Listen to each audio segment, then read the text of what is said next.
We're good. I hereby call to order the September 9th, 2016 public hearing of the City of Prescott Preservation Commission.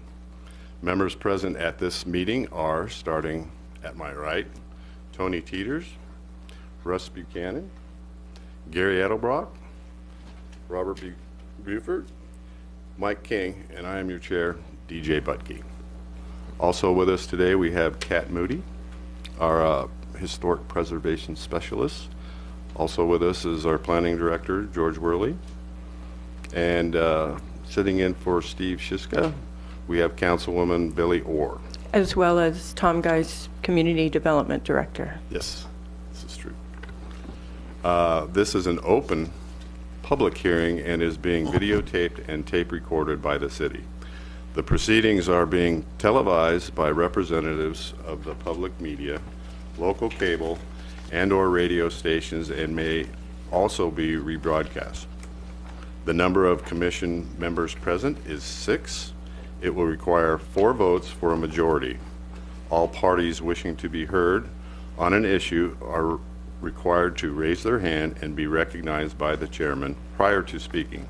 Speakers will be expected to state their name and address for the record so that we may know who is speaking and be able to contact them at a later date if necessary. Please turn off any cellular phones and electronic devices. If you haven't done so already, please sign the attendance roster before leaving.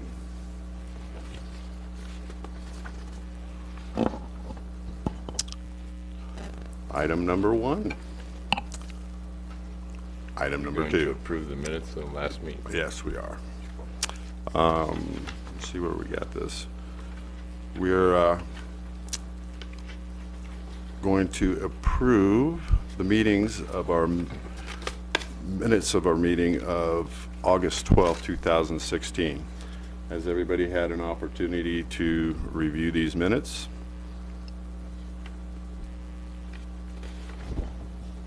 I'd like to note that there was a correction on the first. Darla has already made a correction on the first item. The vote was listed as 7-0. It was 6-0 at the last meeting, and Mike King had brought that to our attention, and that's already been corrected. Excellent. Can we take a motion on item number 1? I move that we approve the minutes of August 12th, Mr. Chairman. We have a motion. We have a second.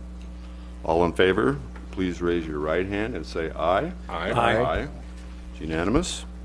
Moving on to item number 2. HP 16-008, 156 South Montezuma Street, Historic Preservation District Number 1, Courthouse Plaza. Request approval for signage for a new business, Board and Brush Creative Studios. Kat Moody will now make a presentation. Good morning. This is a new business going in the Whiskey Row Alley. This is just adjacent to the backside of the Firehouse Plaza in the Whiskey Row Alley there. And there has been a slight modification in the request since your packet went out, so I will describe those changes here. This was due to the building owner changing the way he wanted the building to be signed, so we'll go through that. The sign, the circular sign here is being eliminated from the request, so this black circular sign will not be placed on this wall. This hanging sign in the entryway, however, is part of the request today, and the proposed paint colors here, although we wouldn't be reviewing these, but I just want to give you an idea of the context for the sign. This is going to be black, and then the interior of the alcove here will be a bright yellow as we've labeled it. So this is a close-up of the sign, and it's a dark walnut-stained wood, as you can see described here. The lettering is stenciled in white, and then it will be installed just under, as a hanging sign, just under the alcove entry there. The other sign that's being proposed is a matching sign with the same materials and same text on the sign. And then this is being proposed to be installed on this wall here. And today, they are seeking approval for the sign itself. The mounting mechanism is something that the building owner is still working on. They are concerned about going directly into the stucco and continually having to change signage. So they're going to work with the building department to get a mounting mechanism like some kind of board or grid system so that the signs can be changed out for various businesses without having to re-penetrate into the stucco and brick and then patch and repair. So this sign here will not be going up immediately until the building owner can come up with a mounting mechanism with the building department that they will approve. But the business owner is seeking approval for the signage today so that once the building department has that mounting mechanism, then they would be able to put this sign up. So these two signs are in the rear. And then the only other signage for this business, this is on the front side, Whiskey Row. And this is a directory sign to encourage people to find these businesses in from the alley behind. And so currently that has a different business owner's name on it. And so they're going to be changing out this sign here with the board and brush. And we do have the business owner here. And with that, I will turn it over to you all for questions. And do you want to come up and Sure, we'd like to hear from you. yeah, Hi, my name's Krista. Hi, and Krista. address, please. Address, please. The business address is 156 South Montezuma Street, Suite D in the alley.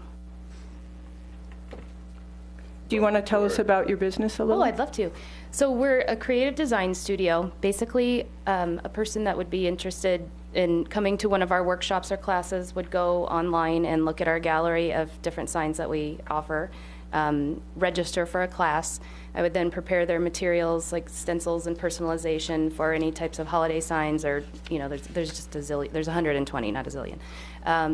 And they would come in for their class. I would provide the raw materials, basically wood and all the sandpaper, stain, paint, and all the things that they need, and just guide them through each step of distressing the wood. You're kind of hitting it with the back of a hammer and driving the side of a screw into it and things like that to make it look distressed.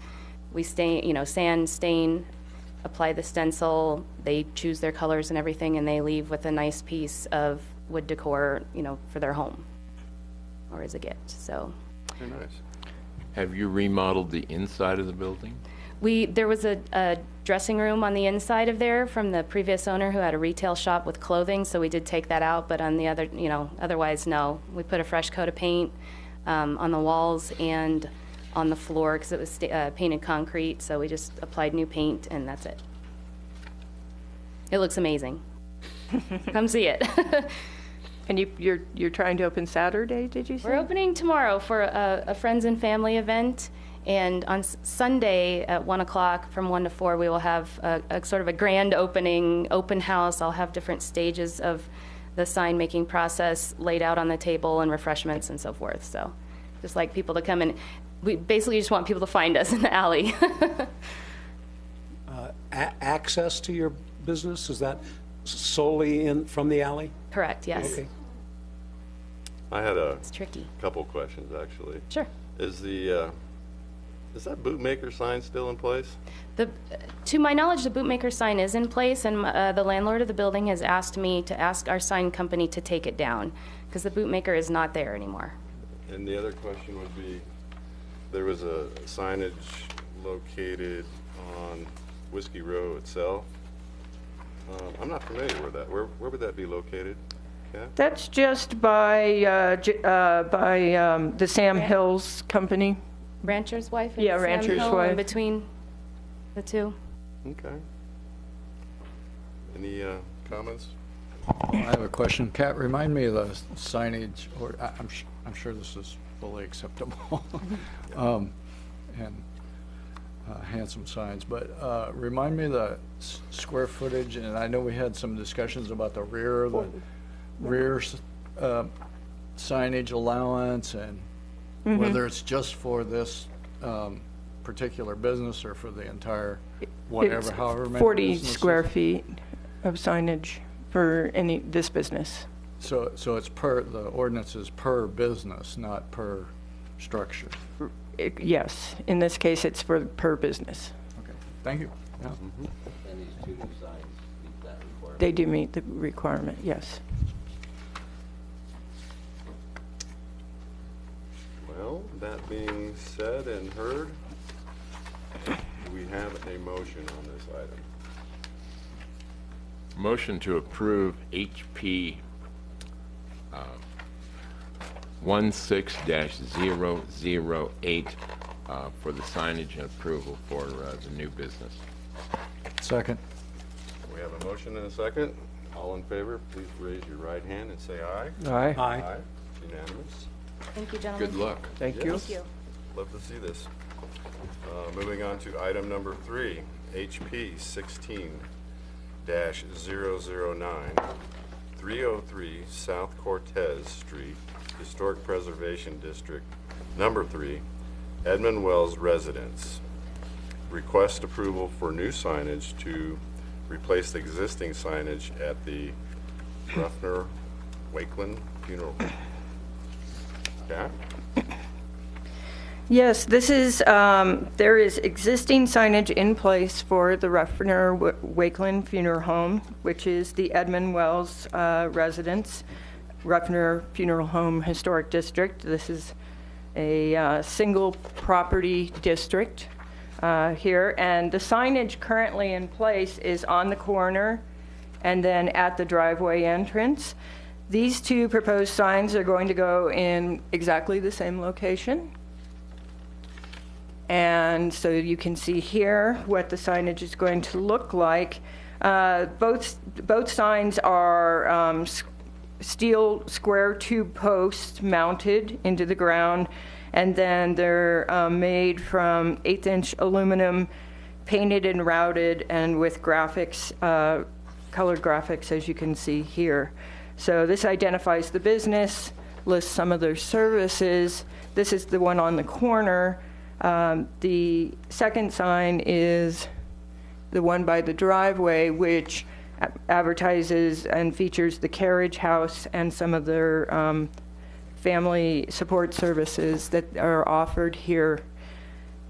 And so these signs are really just replacements for existing signage that's in poor condition, and it does meet the square footage signage requirements for the property. And we do have a representative from the funeral home here to answer questions. So with that, I'll turn it over to you all. Yeah, I have another kind of procedural question, but, so the carriage house sign, is that in right-of-way or on property? And does it matter? It appears here that, I mean, from the GIS mapping, it appears it's in the right-of-way. Do you happen to know? And does that have any bearing on? I can speak to that, I'm sorry. I'm Todd Naker, I'm the owner of Ruffner Wakeland Funeral Home, 303 South Cortez, and it is in the right-of-way. And so when it went through the approval process, that portion was declined to say we need to move that off of the right-of-way. However, in speaking with Stephen Orose yesterday, he's with the Planning Commission, it's grandfathered He's if with we Public just... Works, yep. It's grandfathered if we just reface.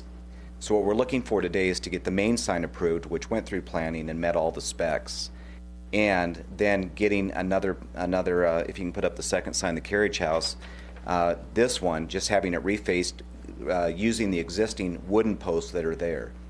That way, we're not outside of spec or doing anything different. We're not replacing the entire sign, which would allow us to leave it in the space.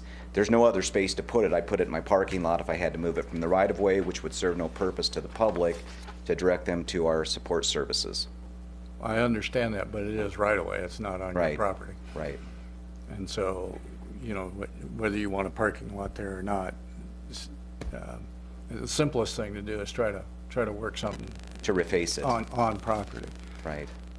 So I guess I'm curious as to, so grandfathered in because it's been there for Well, I can leave 20 it. years. I mean, I I'm guess real I could familiar leave with it. the It's property. just kind of ugly.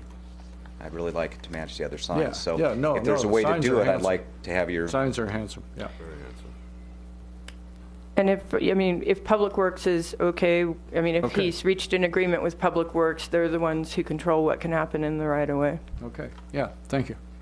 And what's the planning department's take on that?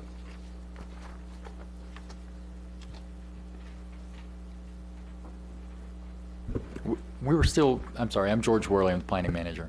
We would still look at the overall square footage of the allowance for signs, and this does comply with that. The fact that it's in the right-of-way and grandfathered is something that can be worked out with Public Works. We do have other instances of historic signs or very old signs being in the right-of-way, and they are acceptable as long as they're not making any significant changes to the structure of the sign itself. Base panel changes or repainting, no problem. Makes good sense? Thanks, George. Okay, any other discussion? Can we entertain a motion? Mr. Chairman, I would like to make a motion to approve HP 16009, and as long as the Public Works Department has approved it with no changes. We have a motion with condition? I second. We have a second. All in favor, raise your right hand and say aye. Aye. It's unanimous. okay, thank you. Thank you. Thank you. Moving on to item number 4, HP 16-004, 141 South Alarcon Street, Historic Preservation District 13, Southeast Prescott. Request approval for 2-story addition in rear. Can we hear from Kat?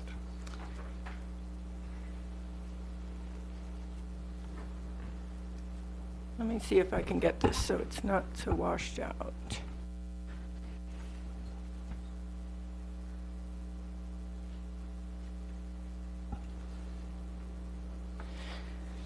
This is a request for an addition on the property at 141 Alarcon Street. We previously, we heard this item was brought before the commission last month. The commission elected to defer the item in order to make a site visit and have a meeting on site to be able to see both the footprint of this proposed addition and the height of the ridge of the proposed addition and the view the view impacts it might have from the street. So the property is shown here. This is the original historic house, and the addition's going in the rear, and I have an overlay. There is an existing, I want to point out also, there is an existing historic shed here in the back. This is an image that depicts the overlay over this aerial image. So you can see the existing house here.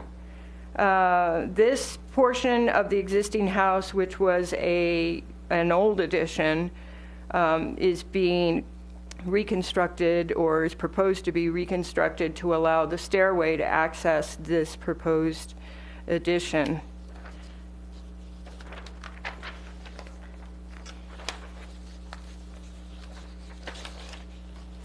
The original historic portion of the house is 1,014 square feet. And the proposed addition is going to total, going to be 3,085 square feet. So the total combined livable would be 3,801. And I've got some elevations. From the front, the proposed addition would look like this. This is the existing historic home right here that you're seeing with this gable end and then the cross gable ridge here. And then the above would be the addition that's being proposed. In the rear, it looks like this with a rear stair access to the second floor.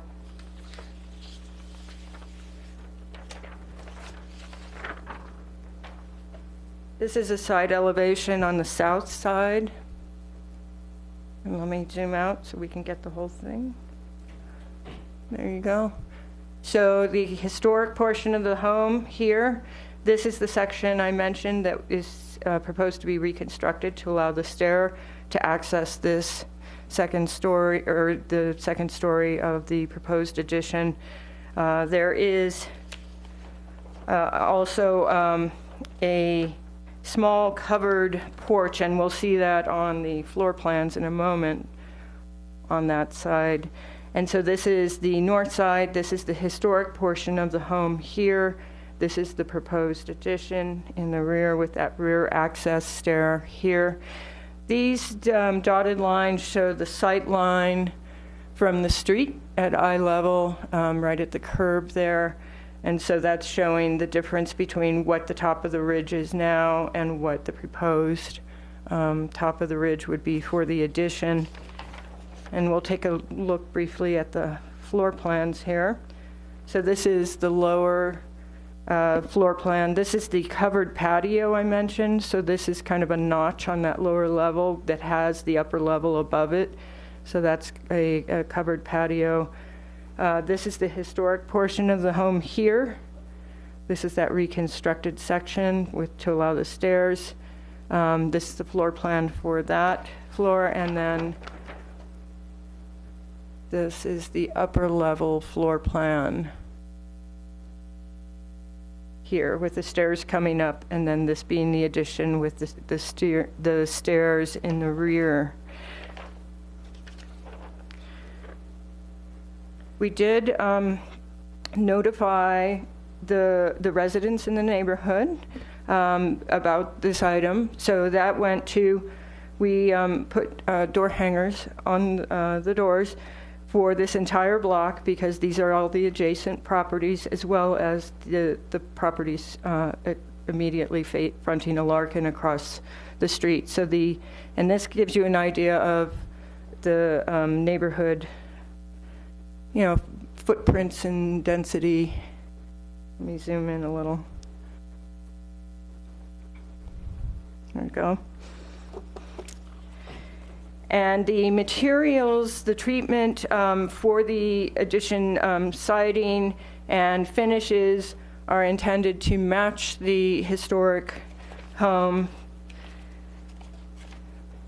And I've got a couple of shots of the current view of the front of this. You can see here, this is the original historic portion of the home. There's two large elm trees here in the front yard. So this is the view right from the street on the curb. This is a sidewalk that cuts across the parkway.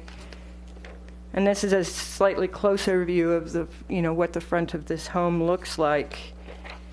The existing siding is a horizontal siding, so the intention is to use a modern material like a hardy plank cementitious siding for the addition, and then paint to match so that there's some continuity in the horizontal siding.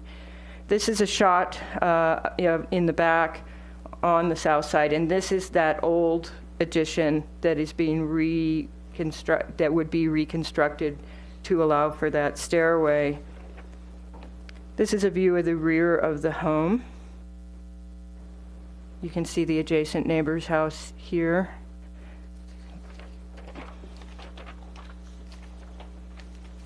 There's another shot of the relationship between those two homes here.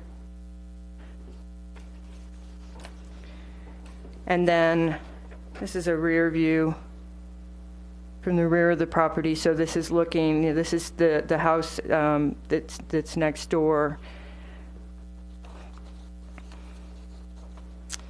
And we do have the applicant here, and I believe we do have some neighbors. And with that, I will turn it over to you all for discussion and allow an exchange. to open this up for commission discussion? I have a question for Kat. Kat?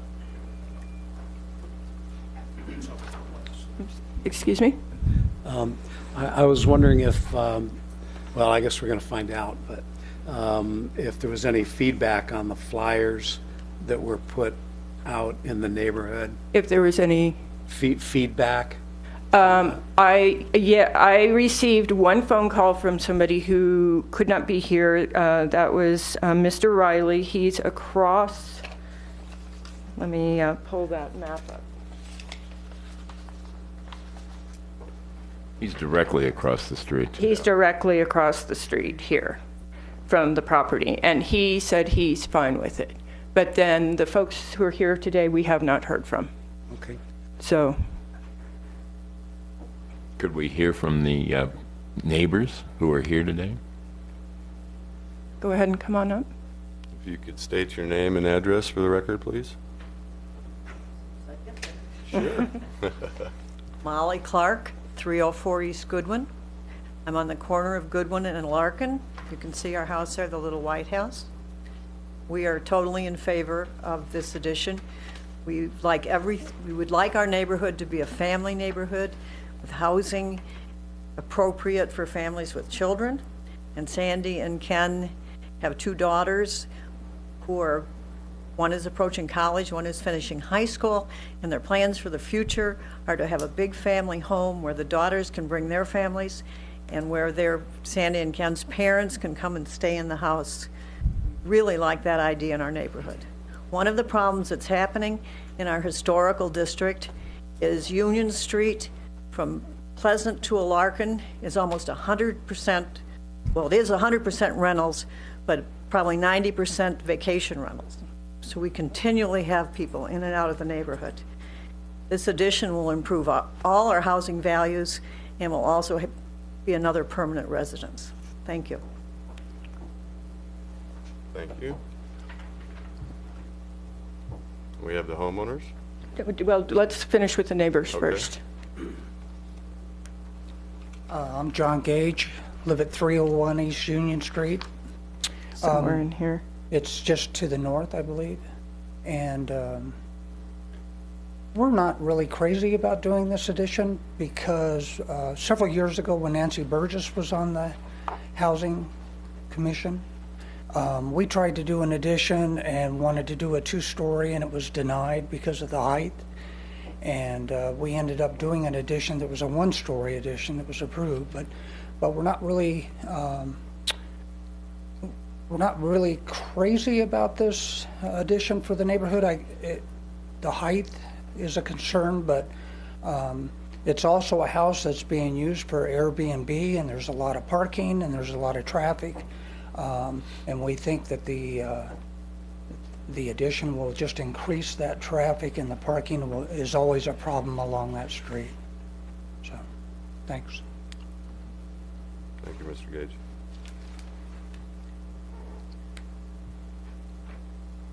Good morning. My name is Dan Zorich. I live at 143 South Alarcon. Kat, could you put a couple of the things up? In particular, I want the one that shows my property adjacent to them, where you look at the back of my property from their side. So this one? Yeah, that's a good one to leave up there as I discuss this. Is George here? Worley? We've owned the property for 3.5 years. We purchased this property, which was a rental for many, many years, with full intention to come up here and retire and to improve the property. As you can see in that picture, I started by doing a very large garage in the back. I own a lot of classic cars. I needed a place to store them. I needed to get an exception to be able to do this. My neighbors allowed me to do this, as did the city, and I'm very grateful for that, okay? But my intention was to improve the property as a single-family residence. My wife and I have put a significant amount of labor and money into this property. The residence in question today was not a B&B at the time. It was not a vacation rental at the time. It wasn't owned by the people that currently own it. Had it been that, we might have decided differently in terms of the purchase of our property. With that said, we've been fairly tolerant with a lot of the things that have occurred there over the last couple of years in terms of people that stay there for a night or two or three, to the point that on January 9th of this year, I filed a formal complaint with George and discussed some of the issues that we were having. Some of the issues included the fact that there was no limitation on the number of people that could stay there. We're talking about a house that's 2 bedrooms, 1 bath. There was no restriction on dogs. They were welcome. The dogs were in the front of the property with a wooden 3-foot fence. On a couple occasions, there were pretty vicious dogs there, including a pit bull. I have a dog, 14-year-old golden retriever. This dog almost knocked the fence down to get at my dog as I was walking her, okay? There's been a lot of people on this property, sometimes exceeding double digits, with more than 2 or 3 cars. Last year, during the shootout that they do in August, one of the participants must have been staying there because after they were done, they had a kegger on the back of the property. And guess what? Everybody was wearing their weapon. I'm a little concerned about those kind of behaviors. There's a fire pit in the front of the property, so a lot of people that stay there are in the front of the property at night in front of the fire pit playing music, which is okay, but then it goes beyond 10 o'clock or 11 o'clock. And there's also been a lot of alcohol consumed on the front of the property. There was a keg there one time. There's been people there that were fairly young, college age, and we've been concerned that there might even be underage drinking going on in the front of the property. All of this was put in a letter to George last year. Okay? He can attest to that. He could show you the letter and go over those things, okay? That's the history, okay? Our current circumstances for us is that this is a vacation rental. They stay there occasionally when they don't have it rented out. We're talking about more than tripling the size of a vacation rental next to my property. As you can see in the picture, that little window there, that is our main bathroom. They're going to put a deck 2 or 3 feet above our bathroom. The toilet's right below that. The shower's right after that. In between my garage and my house is our patio.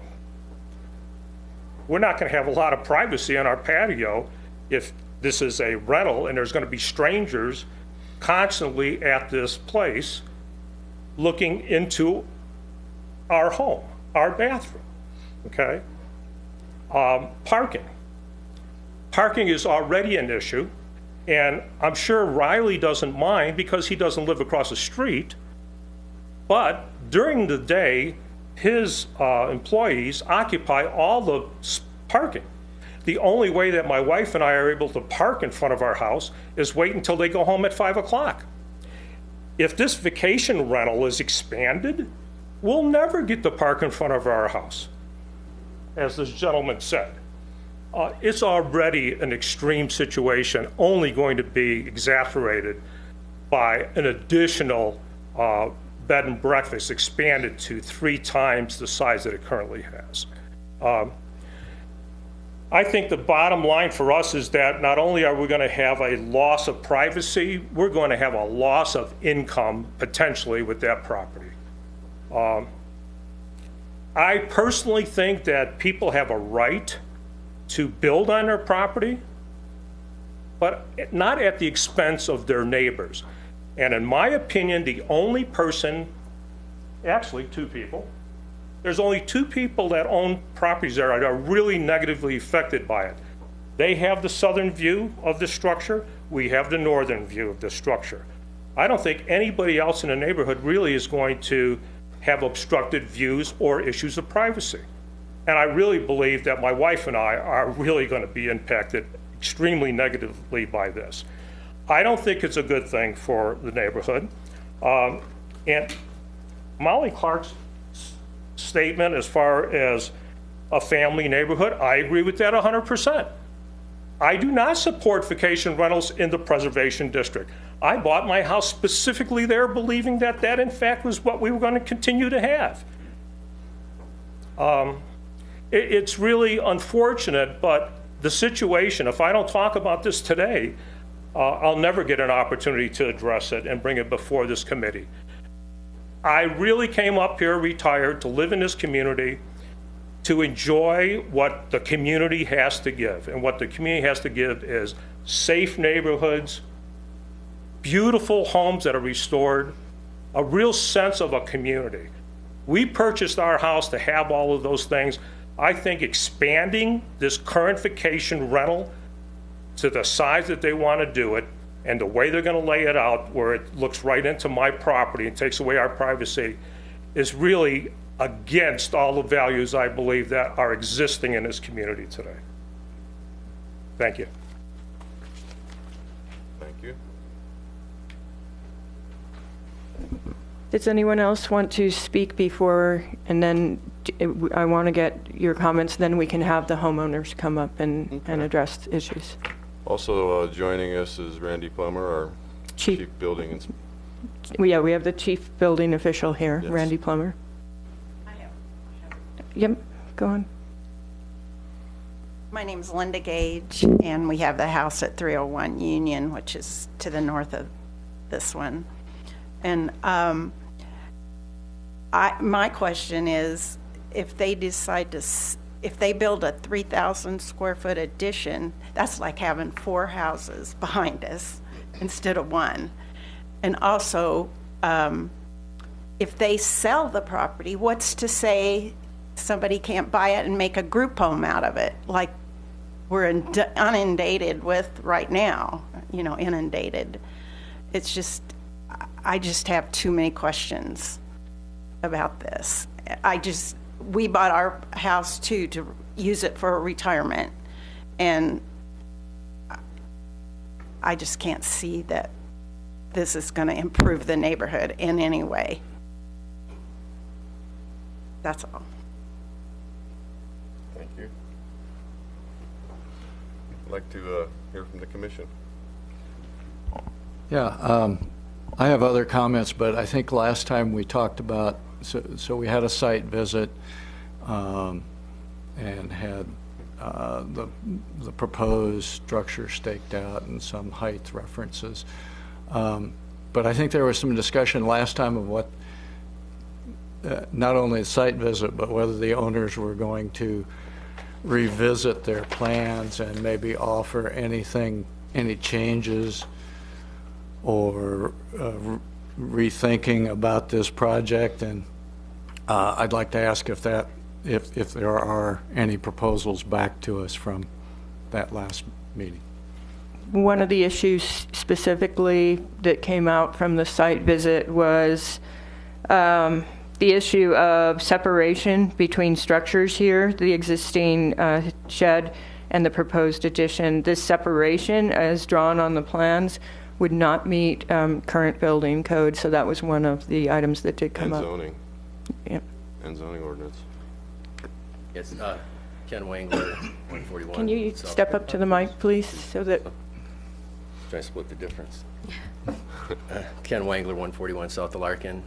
Okay, Sandy Wangler, 141 South of Larkin.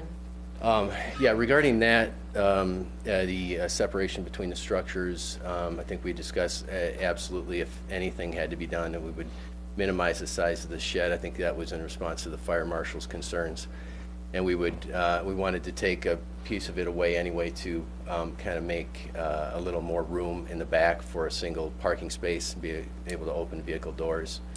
So that is certainly, that's certainly, you know, was something we were just anticipating doing. In regard to Dan's comments, we have to let you know that we have never heard these issues before. Ever. So certainly in light of that, I don't know to the extent of which I can believe it based on the fact that if it was that big of an issue for his lifestyle or his pet safety that he wouldn't come to his neighbors, and we have a neighborly relationship. It's hard to imagine that he wouldn't come to us and express that to us. We have never heard of that from the town or from Dan himself. We have, if there has ever been anything in this structure that has occurred where there's been occupancy above what we have been told by a renter, we have also never been made aware of that. And had we been made aware of it, we would have addressed it immediately and called those people out on the sites for their lack of transparency, so that other rental owners would know that. So that is never, we have never heard of that. We've never been advised of that whatsoever. We are extremely sensitive in each of our rental properties to our relationships with our neighbors. We have very good relationships with our neighbors. So that bothers us greatly to just kind of have that dropped on us here today. In regard to the occupancy, he is unaware, because he has never spoken to us directly about this, that we don't ever intend, and we did tell the board members at the meeting last week that, and we wanted to reassure you that this expansion has nothing to do with expanding the ability to rent it to a greater volume of people.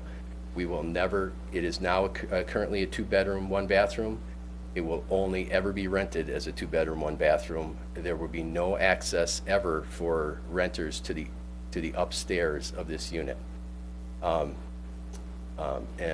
to the Gage's concerns, we are, this home is never leaving our family. I can assure you of that.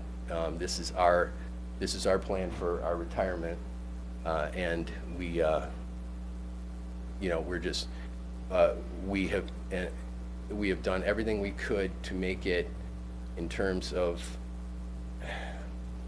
the under roof portion is a little deceptive, because as this house goes back, we have continually pulled it away from the sidelines to try and get the walls away from the neighboring structures, especially Dan's.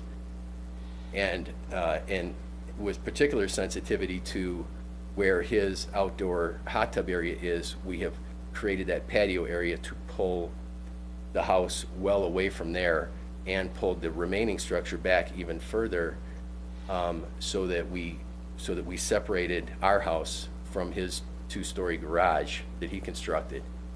So we have, and we also plan with the landscaping features and to completely block any view from our covered patio area toward his house. So we have done everything we could. Had we been aware of his concerns, we would have been happy to have explained that to him previously, but we have done everything we can to maintain not only his privacy but our own. Our original plan, we even changed when we walked our property and we looked at our windows of our master bedroom upstairs and saw that it gave us sight lines to each other, to the upstairs structures, his back structure and ours. We changed our plan and got rid of windows on one side and moved them to the other, so that we could avoid any privacy concerns for both of us. So, and I guess going forward, if there are issues, we don't ever intend for this to affect increased parking whatsoever. We expect our guests to stay in our driveway. As you know from being on site, it's a very long driveway. We expect our guests to be in that driveway, nowhere else. We expect them to adhere to the rules and not have any more than the house can hold. It's only a 6-person rental. We feel that would never entail more than 2 vehicles, and we don't expect people to have more than that. If they do, and our neighbors were to alert us, we would be on it while the guests were in the premises. And if we had to move them out, we would move them out because of that. So we're highly sensitive to that situation. And we were not trying in any way to expand this into any sort of, larger rental thing. And as we stated last week when we met, ultimately this will not be a rental at all. So, and as quickly as humanly possible, hopefully within the next 3 to 5 years, we intend for this to never be rented again, solely for us. This is just taking advantage of the structure currently to pay it down and move on with our lives.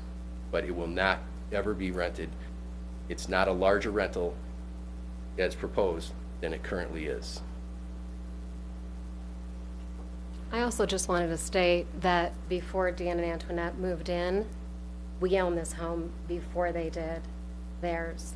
So that was not true. It has always been a vacation rental because the home was falling down and we needed income to help shore it up and fix what was there. So it's always been a vacation rental. I don't know. And also when they proposed their garage, we were neighborly and allowed it. So I'm thrown, completely thrown. We never objected, and their garage towers over their home and ours. I'm just very disappointed. So in answer to my question, there are no other proposals to modify the... Oh, that itself, when we talked about it, I guess we decided we should hear what the committee said today. We knew of one definitive issue that we're going to have to address, but we didn't go forward with making any expenditures with our draftsman to change anything. Okay. Prior to the meeting. So you're saying in order to deal with the 10-foot separation issue, you're going to cut off, whatever amount of the shed that has to be... Yes, we're going to modify Yeah. To get your 10 feet? Yeah, we'll find out if it's, yes, if that linear foot requirement is from the main house or from the staircase itself, then we will. Randy, can you address that? Randy can address that. Hi, Randy, City of Prescott building official. It is going to be 10 foot from the stair because that's the egress path. So it's 10 foot from the egress path. That only has to be 3 foot. I don't know what you have there, but 3 foot egress path and then 10 foot outside of that. So 13 from where it detaches. To the back wall. So in other words... So it'd probably be to the back wall, not the eave. It'd be the back wall, the stair, and then 10 feet to the shed. And the stair is technically a part of that building? Correct. That structure? Yes, because it's attached to it. Yes. Yep. And then I'm looking here, I'm just hearing what everyone's saying. So if there's no stairs from the new addition to the old addition, then there's probably going to require a separation there. Probably 1 hour, which is just the 2 layers of 5/8 on there. Mm-hmm. So that'll be something, but that'll be during construction, which we would do during plan review. If there's no things in it, because it's a 2-story, they'd have to have 2 exits, and it looks like they have those. And that second exit is showing 7 feet that I can see, 7 feet from the side of the wall, house, and really that should be 10 feet. So they can move it to the other side, or they could rearrange it, or however they see fit. But really, your egress should be 10 feet away from a property line, and no part of your structure should be closer than 5 feet. It looks like you got a set of stairs on this there, and on the other side, come down. There is that another set of stairs there? No. That's just an elevation change. So when you have a 2-story, you need two egresses. So you're going to need a second. Well, there's a stair here, internal, Stair. Okay. and then there's the external stair Okay. in the back. So there is the internal one. Is it going into the existing Yep. rental? So you're going to have separation there. That's going to be required. Yes. It's 1 hour rated. Different kind of door. Huh? A different kind of door, fire door. Yeah, it the would, whole it would thing. have to be a solid core door, 20-minute door. And like I said, we would look at that stuff during the plans that get submitted to us for that, but just wanted to make sure, as I heard people talking, that with a second story that if there is no communications, 2 exits are required. Exits are within 10 feet. There has to be separation between the existing residents, because basically it's a duplex, basically is what this comes down to by my code. And there has to be separation between the two. Thanks, And Randy. that would be horizontal. Horizontal and vertical to wherever it's attached, wherever there's an overlap. There was also some discussion actually attaching to that. The shed. Yeah, the shed or the accessory building. I see that as kind of a very weak building. I don't know if you've taken a look at it, I have not. but it's in, I don't think that's what they're proposing, no. so. And then if you did, that actually kind of causes some more separation issues, because you're bringing a U up against an R3, and you would run into a few issues with that. So the 10-foot separation is best for them and to meet code. So. Thank you, Randy. Thank you. And then Dan, you said you wanted to? Yeah. I apologize for taking up any more time, but Sandy made a couple statements, as did Ken, and I want to address those. First of all, we did purchase our property prior to them, okay? Secondly, we didn't know it was going to be a bed and breakfast until it started to become a bed and breakfast. And as far as us contacting them with the complaints I have about the property, I did contact them many times about the water flooding out underneath my house. I asked them to address that. One of the things that I did for my neighbors south of me, Molly Clark and Jean Clark, is I put up gutters immediately. They have gutters up. Could you put that picture back up there, Kat? I want the back of their property. The back? Yeah. A photo or The photo. Okay. And I'm sorry to belabor this point, but I'm trying to get you to understand that we don't have a close relationship as you would hope for with a neighbor. Right there is good.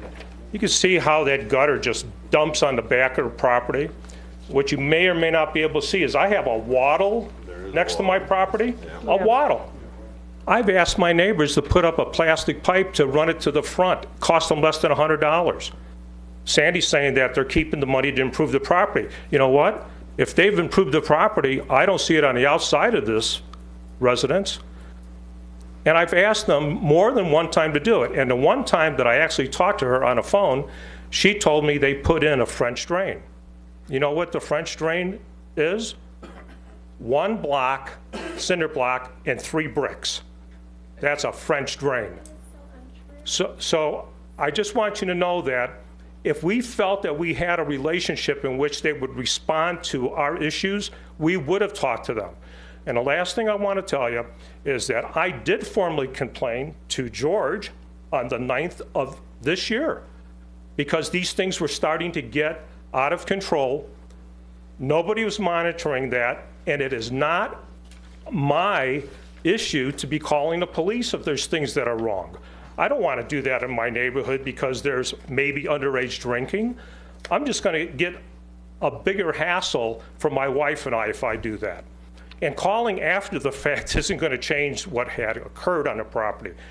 But bottom line is that I have tried to maintain a relationship. That's the biggest one that I got nowhere with, and I figured any other subsequent phone calls wasn't going to do anything for me or my wife and our property. Thank you. I would like to redirect the discussion to the architectural compatibility of this addition to the historic structure. It's obvious that there isn't an eye-to-eye, the way the two neighbors see this, and that's come up. You can consider that, but really, ultimately, what we're looking at is the scale and massing appropriate on this addition? Are the architectural details consistent? Is it consistent with the other houses in the district? And let's go take it from there. Open up for discussion. Again, a question, Kat, would it be possible to put up the street view of the Yes. of the home? Let me find the best shot here. I attended the site visit, and made a few observations that, There's this, and then that's from further back, and then I've got, the drawing. oh, the drawing. Of the, Okay. I'm sorry. Yep.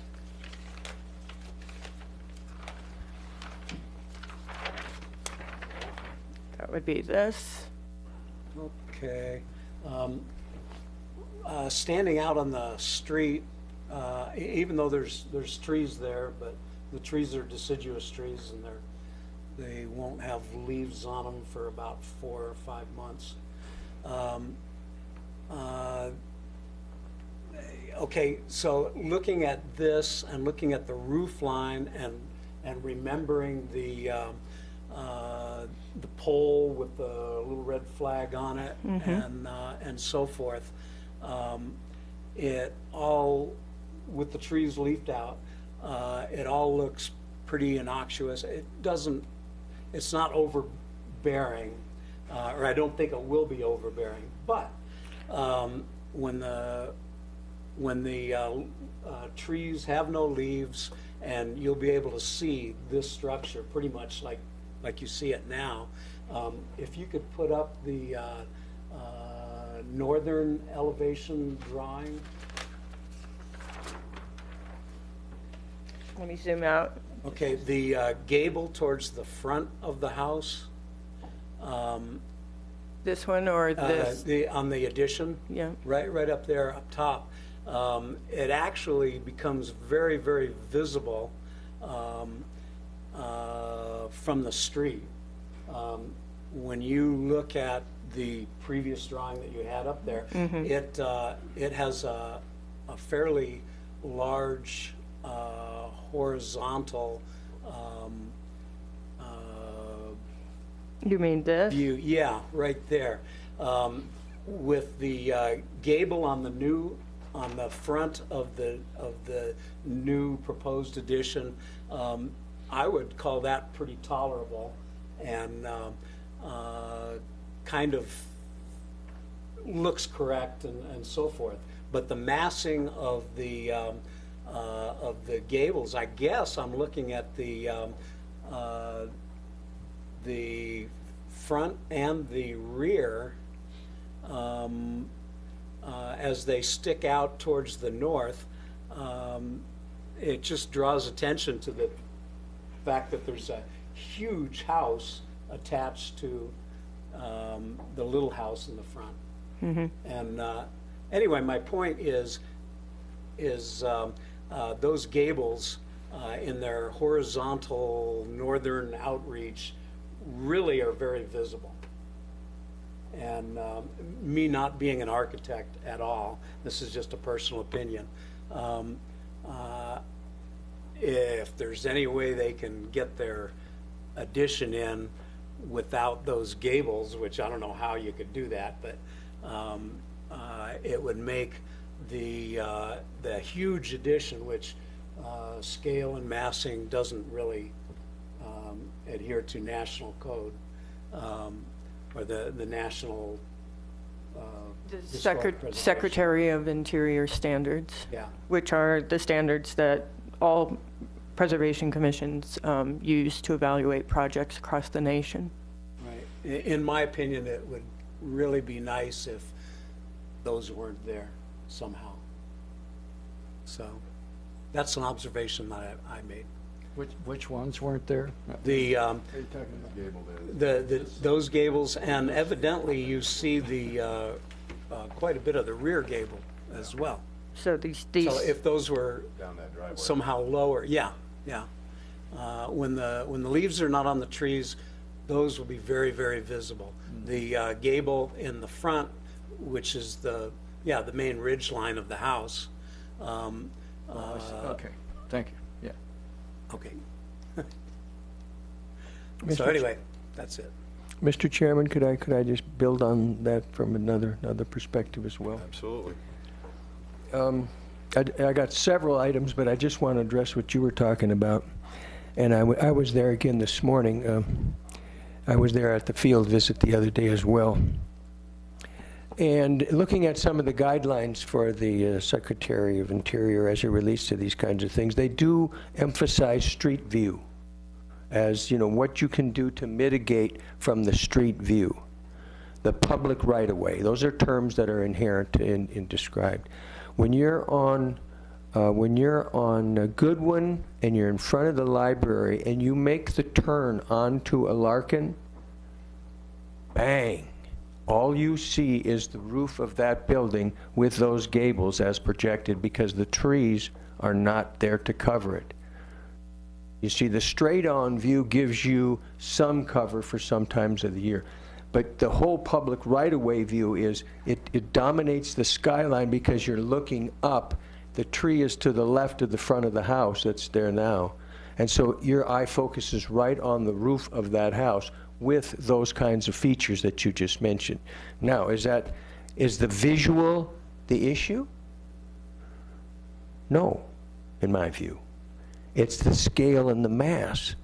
All you see is the addition. You do the original house, the original property we're trying to preserve the integrity of, is totally dwarfed by the new addition. You lose the character and the integrity of the small home. That's my perspective on this. I'm just amplifying what you're saying, but I'm also adding the street view just to the right of where the straight on even amplifies the mass and issue. This would be the view. That turn off Goodwin onto a Larkin would be a more southerly view, so this would be the elevation that... Not necessarily. You're still looking at the front of the house, but you're on a quarter of it. Yeah, you're angling. It's a 45, but it is that you would be looking at this south. Some of that, but also the front. Yeah. The front. Yeah. The front. The view on the top left there, the front elevation. You're going to see that, but you're going to see it from a quarter, not straight on. Mm-hmm. Yep. And it's quite evident. But I just wanted to build on what you were saying. Well, Mike, you say it so much better than I can. I don't know about and that. That's pretty much what I was thinking. Did you have other items, Mike? Oh, I can go on forever. Well, I take my responsibilities quite seriously. As you review the Secretary of Interior standards for these kinds of structures and additions and rehabilitation, the kinds of principles that come forward for me are that there's minimal alteration to the defining characters of the house. This happens to be a single-family residence at the time. So what are we doing that is changing this defining characteristic, this small little cottage and a quaint little street? We're going from 1,000 to 4,000 square feet. It seems like you're losing some of the character that goes along with that. Does it detract from the original design? There's been a lot of mitigation about the windows and the size and the things that kind of make it compatible. But the size and the mass, again, dwarfs some of those characteristics about the good design and the good features.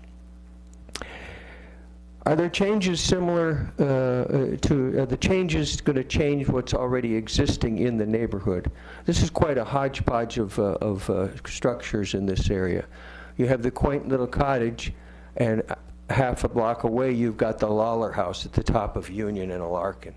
Your backyard is on Pleasant Street. Those are big homes, big yards, fully occupied, nicely done. So not every structure on that block is the same little quaint little cottage that you bought or your neighbor bought originally as well. So it's not easy to characterize, is this going to change the total fabric or the neighborhood characteristic? But a two-story addition of this size and scale is different than the single-story homes of the past and what you purchased. I would ask this rhetorical question. When you bought this property, you fell in love with it for some reason. You know what those things are. And so did Mr. Dave here. I didn't get his last name, but your neighbor. Mr. Zirk. Mr. Zirk. You bought this property because of the values and the things that were important to you. And now it's, it's being substantially changed. It doesn't have to be complete, these additions don't have to be completely hidden, and you've done some mitigation for some of that. And like I was saying, it's not necessarily a visual issue as much as it's an integrity to the property. Now, something that, as far as where we're going to go with this, right now the plans we have before them do not meet current building codes. I believe they meet zoning codes. This could be a multifamily dwelling. That's what I understand. Yes, there's issues with neighbors and issues with uses, but this could be something even different if you chose to. And that would be a different issue. This could be a duplex, as brought up by our building inspector. So those are some of the things I have to reflect on. When it's time for more discussion, I'll add to it. Thank you, Mike. Do we want to hear from any of the other commissioners who haven't spoken? Yes. In reviewing the Secretary of the Interior's language, what really popped out in a couple examples that were shown to us were the word dominance and overwhelming, overbearing. And that has to do directly with mass and scale. Your neighbor, he's got a thin little property without even a driveway, and he took advantage of parking off the alley. I also found that this long driveway that runs down the entire north side kind of takes away from the concept of open space with lot coverage. There is a very long driveway down there, and that would be most likely some kind of hard surface and or gravelled surface unlandscaped. I mean, you could integrate some landscaping into that driveway, but it kind of takes away from the concept of the lot coverage and open space. Just to reiterate, yes, there would have to be some kind of alteration to the back end of this design, and I think you answered Robert's question once you heard what we had to offer here, that perhaps you might reconsider some design that might tone this down. And as far as Russ was concerned, yeah, those gabled ends on the garage in the rear, and even the element right behind the structure at the second story line, do hold a very, very strong horizontal profile. And it is, again, I use the word dominance and overwhelming, or overbearing actually, to the scale of the original structure. Originally, I was in favor of just pro-growth and allowing for, what zoning would allow for. But I hear some real strong concerns from the neighbors. It's interesting too, because we allowed for that second story structure right next door on a very, very thin property. But I think the way that was resolved design-wise is there was a breezeway as an articulated differentiation between old and new. And it was also rear-loaded, given really no choice. So they responded to the off-site parking as well. So I would have more to offer and comment once I hear from the rest of our commission. Well, let me just add one other word in some of the examples from, I believe, Denver's ordinances. And I can put that up. So the word is subordinate, that any addition should be subordinate in character, in size, to the original. And rang true for me, that additions, and actually they had, there were some pretty good visuals. This is the, I've got this up. Yeah, that's a great, that's from the, This is from Denver's interpretation of the Secretary of Interior's standards. Yes, and the ones with the X's would be, Yeah, so the asterisks Discouraged. are potentially compatible, and then the ones with the X's are considered non-compatible. This is a pretty good example because it's a situation which DJ just described. They view this as potentially compatible because the new two-story addition in the rear, the yellow here, is joined to the original house with a breezeway, the same way you just described that the Zurich's property was handled.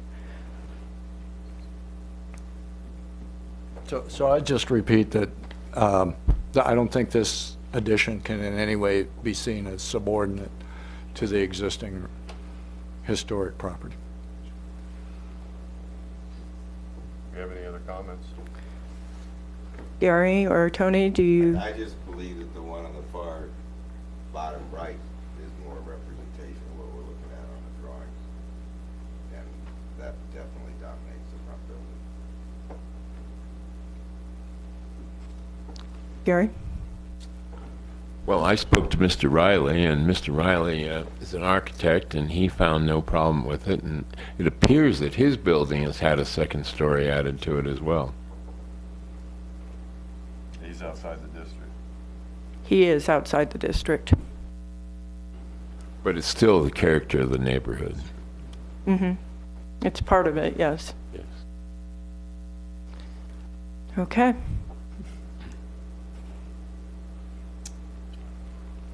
I'd like to entertain a motion.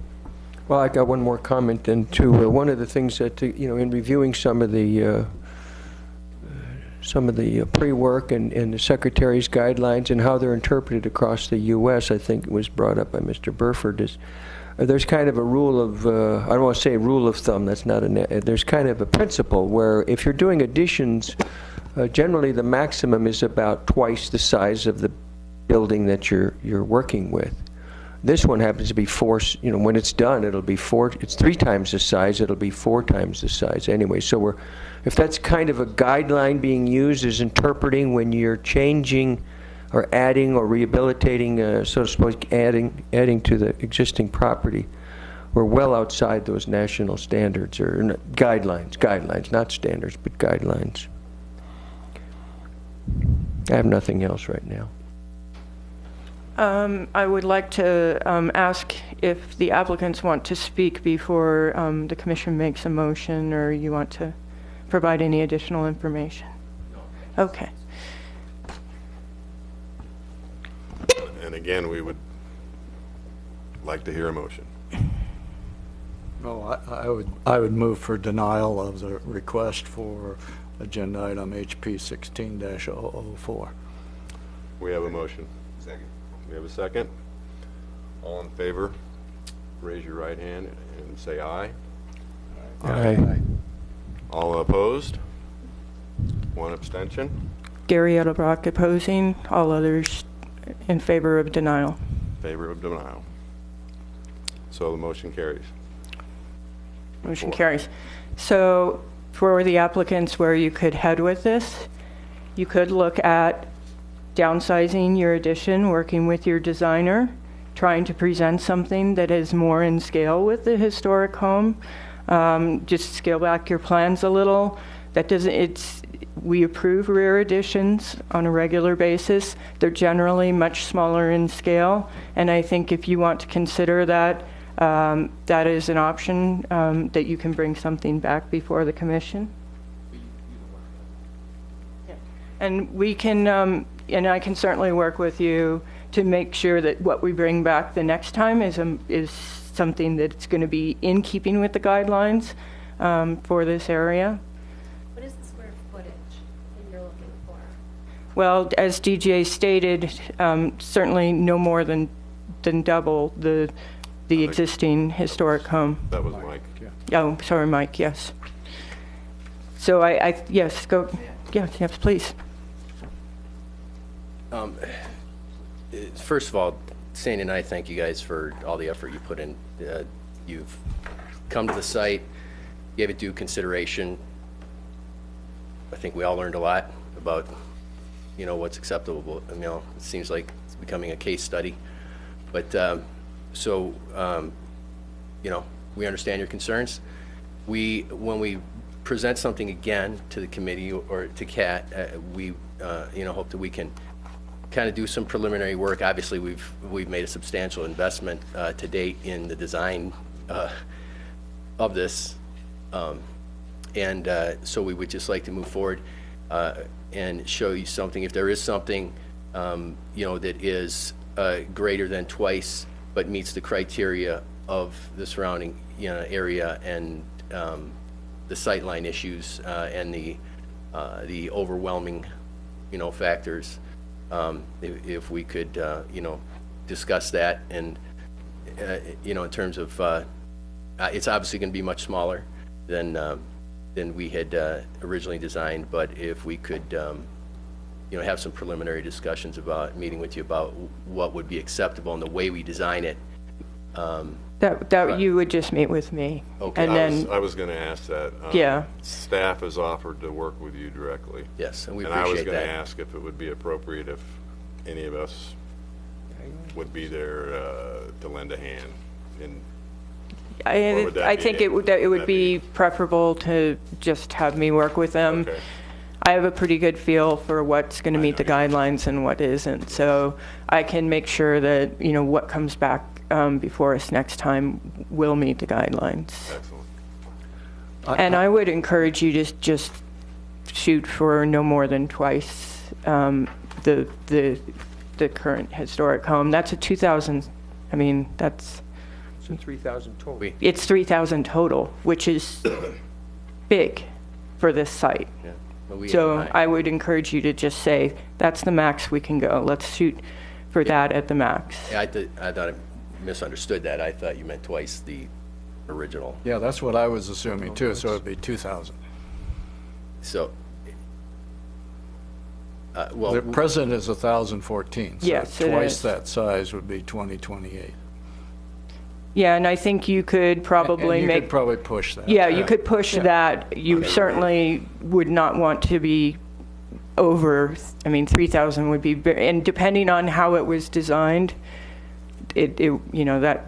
That could be livable space, because there could be a lot of potential for a lot of outdoor space as well. Patio space and covered space. Yep. Balcony. Well, I was just going to say, one story would probably, if you could get the square footage in one story, I don't know that you can. That shed will have to go, you have a rear setback to Yes. deal with. Or maybe a two-story at the very Very tail end of rear. this. Yeah, and- Or maybe try to enter the garage. I'm just throwing out things since I more won't of be an there attic. with it. Yes. Okay. And to be Enter the honest- garage from the rear. I don't- Yeah, and to be honest with you, part of the reason why we did it the way we did with the gables was to match the pitches of the original house, to make it blend better.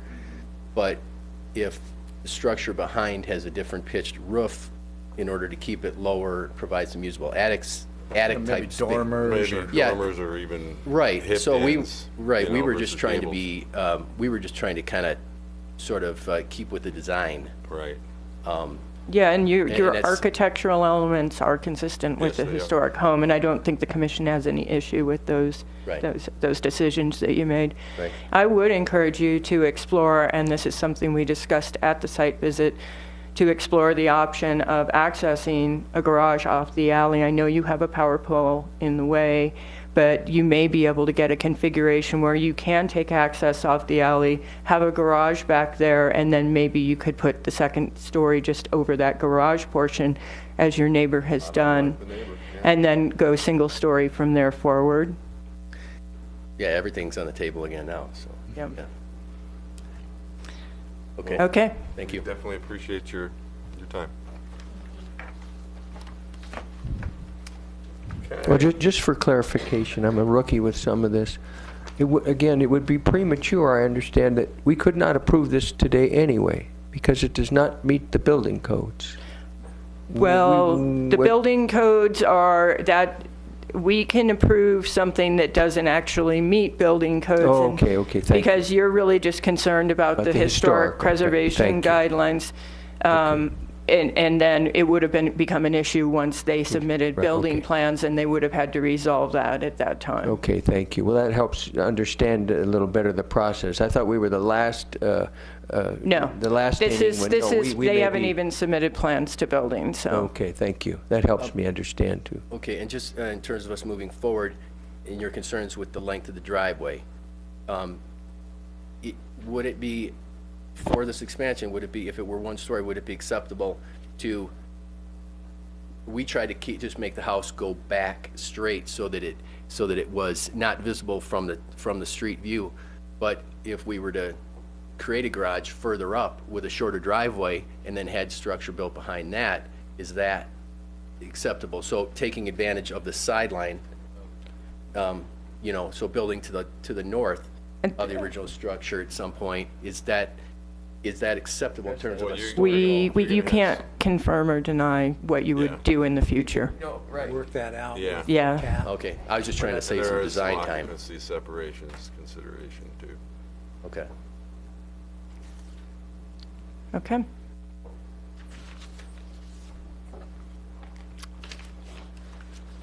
Moving forward, do we have any update of current events or other items of note? Just one. Today's newspaper had an article on the traffic signal wrap that's out in front of City Hall here, so I encourage you to take a look at that before you leave the premises. This was a project that was brought forward. Public Works contacted me and asked if I would be willing to design the signal wrap graphics using historic photos. So on this corner, I selected photos that were either views of the corner from, across on the courthouse, or various views of the corner before and the buildings that used to be on this site, Howie's Hall and associated structures. And then the other thing is views from this corner over across to the courthouse and across to the post office. So, and on the east side of the cabinet is a series of 13 photographs that came out of the time capsule that we opened after 50 years. And so those photos had never been seen by anybody before we opened the time capsule. They were taken by the administrative assistant, the main secretary to the mayor and council, in 1959 when Howie's Hall came down. And so it's a series of 13 sequences of the wrecking of Howie's Hall. And so those are, really special. So I wanted to feature those prominently. So they're on the east side of the cabinet. So go check it out. I know. Yeah, it's just down, it's right down the corner. And then the next signal box that we're going to work on is going to be in front of Armadillo Waxworks at the corner of Cortez and Gurley. So I'm going to be working on that starting next week. A lot of history on that corner, for Yeah. sure. Yeah. So Thank you. we're going to try to expand that around the downtown. Yeah, and that corner was immune to the fire at one time, wasn't it? Was what? Immune to the fire? Some of the, yeah, some, Some of those buildings were being built during that Yeah. time. Yeah. Yes, they were. Bank building. Yeah, and the Union Block. Yeah. Yep. And that's all I have. Then, with that being said and discussed, we will now adjourn this meeting of the 9th of September, 2016. Thank you. Bingo bango. Bingo bango.